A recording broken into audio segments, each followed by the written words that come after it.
Apa you beli, Pak? Mau tengok sikit muka.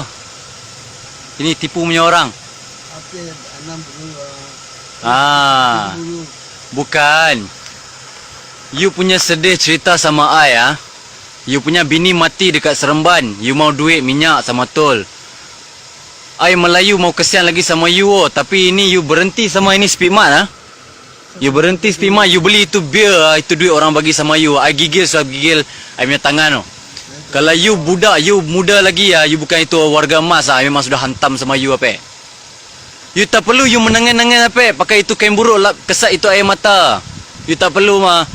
You tipu orang ni macam sampai bila you mau hidup? Sorry.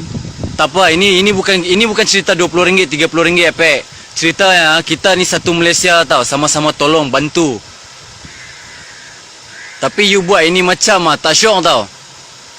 Buat nanti lain-lain punya orang betul-betul memerlukan lagi kesusahan Orang lain mau serip pun mau tolong you tahu Sorry, Datuk.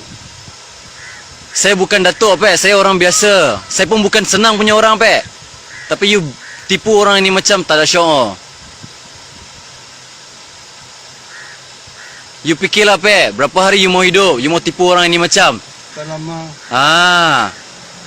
I tak tahu I pun beberapa hari mau hidup. Tak lama. Tapi bagi I Melayu I cukup simpati sama orang oh.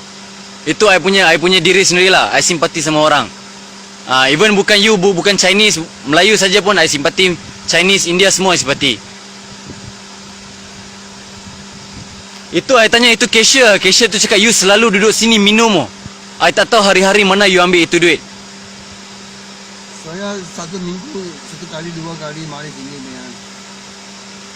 Apa? You punya tangan pun sudah gigil. You punya umur sudah 60 lebih.